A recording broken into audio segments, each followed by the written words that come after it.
that I've talked to, Stacey Dale's NFL Network that I've talked to on your team describes or talks about how aggressive you are as a quarterback. How would you describe the mindset that you go into? What is that aggressive mindset at the position for you? Yeah, I mean, I've said it before, just in terms of having that balance of playing with conviction and being smart, but also, being aggressive and taking taking shots when the opportunity presents itself. And so, obviously we have plays where there's the right time and place to be aggressive with throws or windows or going deep. Um, there's the right time and place for it. And Kyle does a good job with coaching us up and giving us the answers in terms of when we get the right look. So it's just being ready for those moments and yeah, not letting something bad discourage you and get you off kilter, but always being on point and being ready to rip at a tight window or go deep and stay aggressive. So there's a fine line to it. And what would you say, like for you making such a jump the second year, what did you add to your arsenal mentally and physically that's taking you this place? Yeah, I think just the experience. Obviously, the system that Kyle runs, it's no joke. So, last year learning it, developing within it.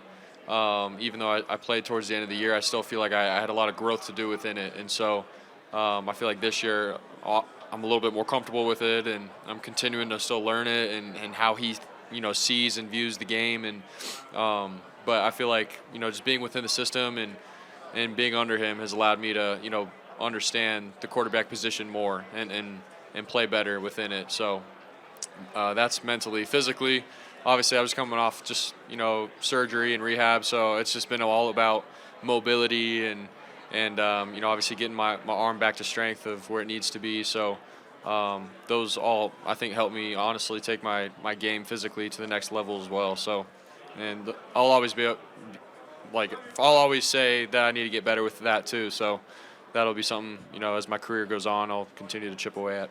Brock, how does having Christian on your team help make you a better player? Yeah, I mean, a lot of different ways. I think just his work ethic, the way he approaches the game, I feel like that elevates everybody around him. He makes everyone better because of just how serious he takes his job, and when you see a guy go through what he does in a game, it makes you be like, okay, Christian's about to go through it, and I got to have his back. I know he's got mine. He's prepared more than anybody. So he sort of sets the standard and the stage for what it's going to take for us to be at our best. And so that's one. I think that's the mentality. And then two, obviously he does everything. He runs the ball. Obviously you can put him out in the slot and throw him the ball. So for me as a quarterback, it honestly it makes the defense have to account for him in all these different ways and manners. So for me as a quarterback, I'm like, all right, like defenses can worry about him, and it can open up other guys, and it makes my job easier. So. Trent Williams called you. Everything you do all season and all off season really all boils down to these 3 hours on Sunday. Yeah, I mean, this is what you work for. From OTAs to camp to preseason and regular season, all of the strain, the stress is to get to this moment, playing 3.5 hours of the championship. And so for us, we're like, all right, we are where we want to be and where we've always wanted to be. And now it's just going to come down to the moment and keeping things simple and playing the game how we know how to play it. And so what we've done all year has been good enough to get to this moment, and we got to continue to do that. Trent Williams called you an ultra serious guy yesterday, and he said it's hard to find you in a not serious moment, but he said when you are not serious that you're a fun guy. I'm just wondering if anytime this week you've had a moment where you've been able to lock out of the game and just have a fun time with your guys here in Vegas. Yeah, I mean, in terms of, having some fun and stuff, I mean, honestly just in between meetings and in the meal room, there's little times like that where we all got some time to breathe and we can joke around and be ourselves. The bus rides have been really fun. But in terms of like going out and that hasn't been the case this week for us. It's obviously, we're focusing on the game and ready for that. And obviously we could celebrate after, but for me, it's those other little moments, in between periods at practice and joking around with Trent and just chatting it up with him. And so, I don't know. It's those kinds of moments where you can be human and enjoy one another.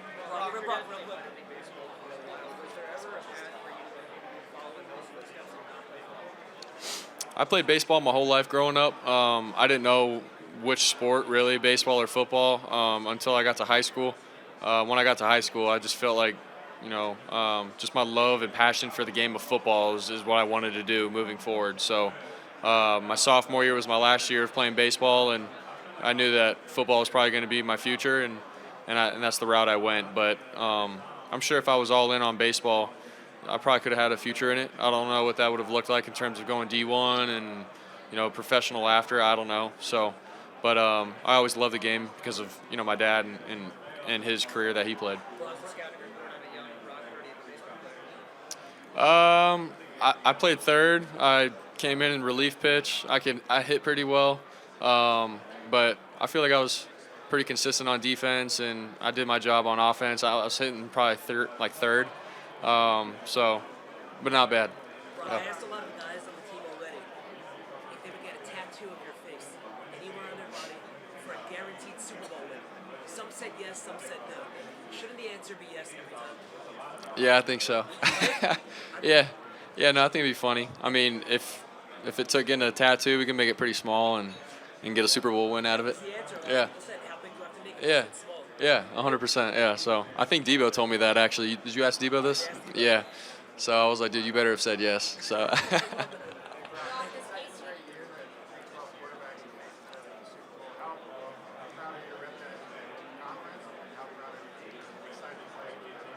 Yeah. I mean, playing the Big 12 was awesome for me. I was able to live out my lifelong dream of playing Power 5 football in the Big 12 conference.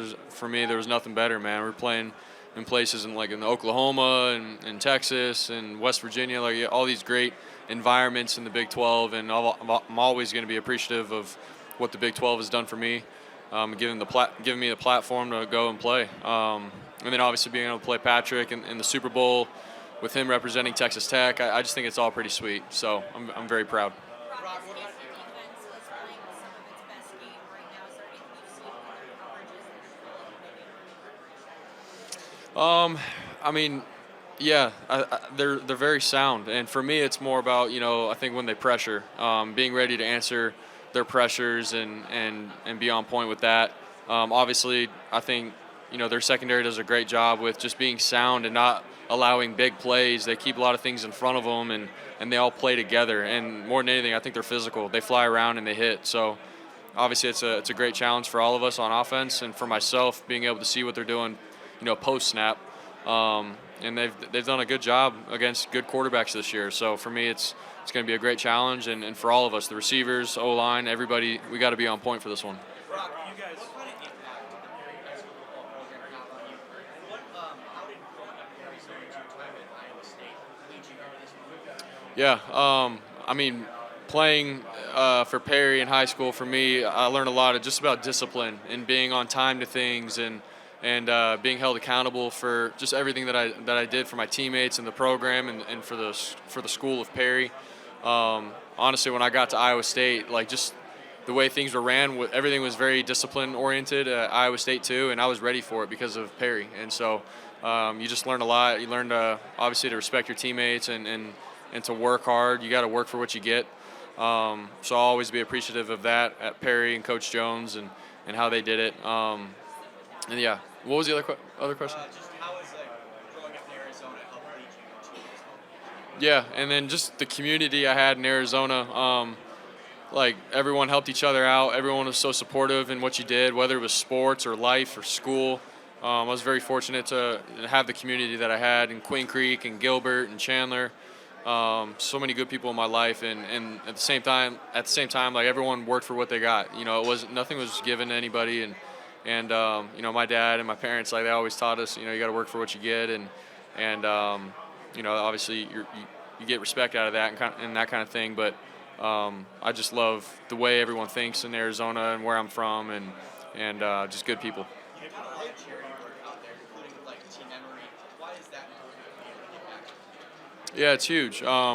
Obviously, if you're given just blessings in life. I think it's huge to be able to just give back and love on people that may be less fortunate, and whatever that looks like. So I loved in high school using our platform to be able to help out kids and get other athletes to come in and give back as best as we could. And Team Emory did a great job with that in high school and going around to hospitals and just giving kids a smile and some joy just by, giving them a stuffed animal and a bear. Like, those kinds of things were huge. So. Hey, Brock, how special is Kyle Shanahan's system? How special? So one more time. System. How difficult is to run Kyle Shanahan's system? Yeah. I think he has one of the best systems in the NFL. There's a bunch of teams running his system. Obviously, a lot of the coaches branch off and get hired at other places. And obviously, the way he calls the game and the way he teaches these coaches and stuff, how he sees the game, and they go and run it everywhere else. Like, you could tell it works and it's one of the best. And so, but it's like learning another language. You got to study it 24/7. You always got to be in the playbook and reminding yourself of little things. And but if you get it down, it's one of the best systems to run, and everything ties together so well. But definitely not the easiest to learn. You guys talked a lot about your rehab process so far, but there was a moment where you had to delay your surgery, and you talked about how tough that was. Have you had an opportunity to kind of obviously reflect on that moment while you're on this stage getting ready to play in the Super Bowl? Yeah. Obviously, when I heard that I needed surgery, it's like, all right, when can I get it? When can I get after the whole rehab process and get back for the season, get ready to, come back and compete for the starting job, like all of that kind of stuff. And then all of a sudden I was told, all right, your arm is still inflamed. There's a lot of inflammation in there, and you got to, go back to rehab before your surgery. And it kept getting pushed back. And at the time I was like so angry and frustrated. I'm like, no, I don't have time. But, we trusted in Dr. Keith Meister. He did a great job with breaking it down for us and telling us that it's going to be okay. It always works out if you just trust the whole process. And sure enough, we did. We trusted in him and had a great rehab team after that. And we took it one day at a time. And there were some times where I was like, I want this thing to go, but you just got to trust in it, man. And I was thankful that I did it the right way. And when I came back for the first game, I was ready to go. So looking back on it, everyone that helped in that process, I appreciate so much. And now here we are on the Super Bowl. Like, it all worked out. You guys, 6 years ago, we're probably wrapping up your recruitment process. What do you remember most from that period of life? And did you keep up with any of the quarterbacks from that 2018 class? Yeah. Every once in a while, I'll see guys, from my class in high school. Obviously throughout college, you see what they're doing, and in the NFL, it's been pretty cool seeing some guys. But for me, the recruiting process was crazy. I mean, I didn't get recruited like that highly. Like, everything was very late for me. Like the last 5 weeks before the signing day, that's when I had to make a decision. And then these schools came in and sort of offered me late. So for me, I was like, man, I don't know what my future looks like. And then sure enough, fell in love with Iowa State and what Coach Campbell had preached and what he believed in. So, God took care of me at the last moment. And, for me, I was very grateful that it worked out the way it did. Went to Iowa State, made a name for itself, and helped build the program. And that's something that I've always dreamed of, is doing that, playing Power 5 football. But it's sort of been the story of my life, sort of being overlooked, throughout high school, not a high recruit or anything. And all I needed at the time was a shot and an opportunity. And Coach Campbell gave me that at Iowa State. And then sure enough, it's like life sort of repeated itself. I got drafted last, went to the Niners, got an opportunity. So, yeah. Talking about Iowa State, what did you think of the year we saw that with the Jets? Yeah. I mean, I'm just proud of him, man, for, obviously got injured his rookie year, was killing it. And then, he attacked the rehab process, came back, and, was able to, go in and make plays and ball. Like, I think Brees is one of the most talented players I've ever played with. And I honestly mean that. He can do it all. He can catch, run. Obviously, his breakaway speed, makes him cuts on a dime.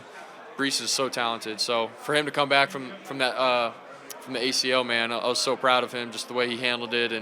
And I'm honestly, I know that there's a lot for him out there in his career, and I know he's gonna ball. So. What did you talk to him during that process, and even after that? I know he's here now, but going through what he went through. Yeah. We had saw each other last year around the Super Bowl at a festivity. So we caught up then, and then throughout the year we had texted back and forth. But I mean, honestly, you're handling your business, he's handling his, so it's sort of tough. But more than anything, we know that we love each other, and obviously we roomed together for 2 years in college, so he and I got close, and like I said, we love each other a lot, man, and we want the best for each other, and yeah, it's nothing but respect and love. I'm sure you're not surprised by how he came back from that, right? Like, Oh yeah, no. expected him to be coming back and being like that. 100%, yeah. Like I said, one of the most talented guys I've ever been around on the field, and I knew, if he did everything right, which he did in the rehab process, he was going to come back and show people what he's about. So I know he's excited for next year too. I'll tell you that. Reese has always got that chip on his shoulder, and he's going to be pumped for next year, and he's going to kill it. In comparisons to Christian, or are they just different? I mean, I think they're a little bit different just in terms of, who they are, how they run. Both are extremely talented and have that football IQ that you want and you love and you crave in a running back. But I mean, just the way they move, and they're a little different. So, but they're both great. Brock, Boomer Esiason was talking this week about his first Super Bowl was against Joe Montana. Matt Ryan was saying his first Super Bowl was against Tom Brady. Their first Super Bowl is going to be against Patrick Mahomes. These are all the greatest quarterbacks ever, right? You don't face Mahomes. Kind of has nothing to do with how you perform, but as a quarterback, is there a general awareness like there's that guy on the other sideline, and I have to? It's not like you would say, otherwise I wouldn't have to play well. But like you have to play really well. If that makes sense. Yeah, no. Obviously, you're going against the defense, and that's first and foremost. As a quarterback and as an offense, you got to understand what the defense is doing with their scheme and how they're attacking the game. But it's also great to understand and know, who's on the other sideline, and what they can be doing and how explosive they can be and how dangerous, Mahomes can be at any moment in the game. So those are things that you have to account for sure. But do you go out there and consciously think about it? No, because I think that can affect your decisions and how you're playing the game. But it is good to take into account, like, all right, the guy on the other side is a playmaker, and if we don't do our job and put up some points, man, obviously, like, he's one of the best in the NFL and in the world. You gotta get it going. So it's something that you got to take into account for sure. When I asked Reese that, he said, who did Brock Purdy beat in his first start? Tom Brady. So his point being, like, that was a huge game for you. It wasn't a Super Bowl. But you've kind of been there and done that. I mean, does that mean anything, that experience going into this?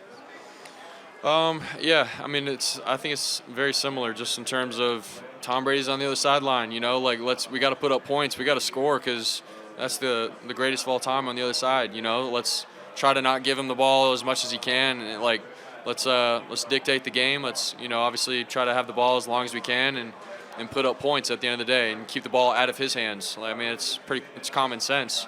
So, yeah, it was my first start.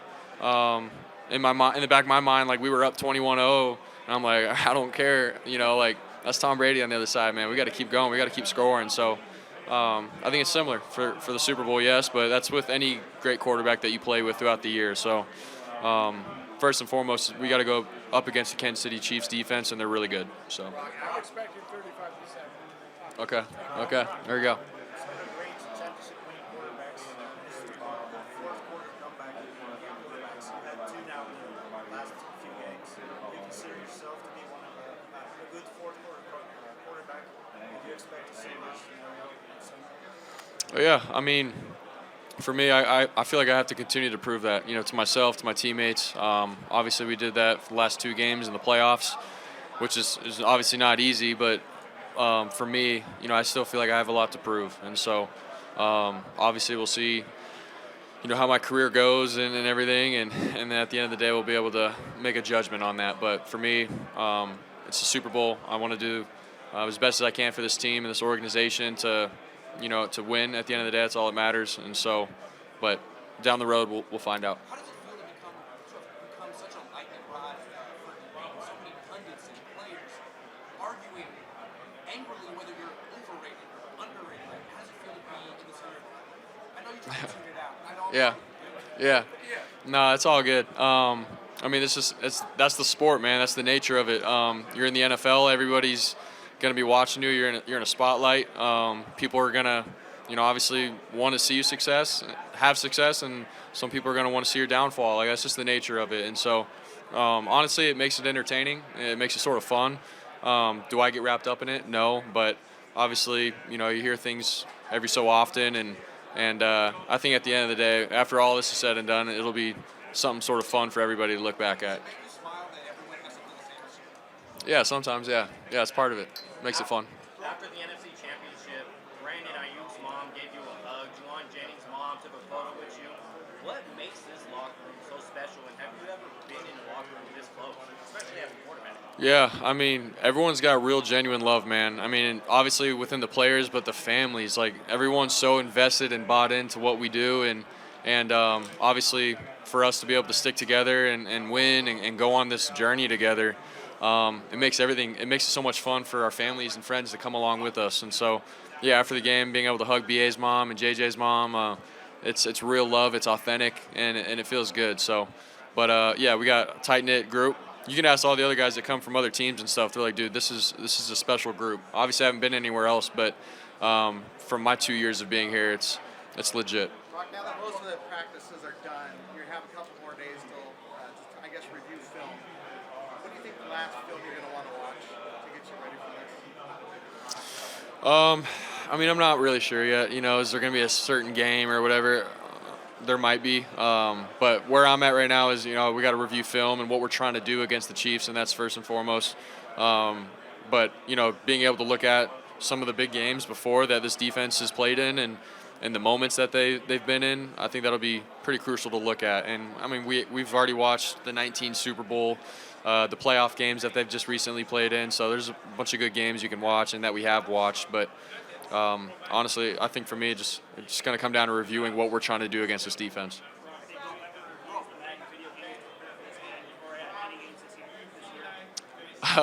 No, I haven't. Yeah. I mean, I love playing Madden growing up and stuff, but to prepare for any of the games that I've played in, I haven't used Madden yet. Yeah.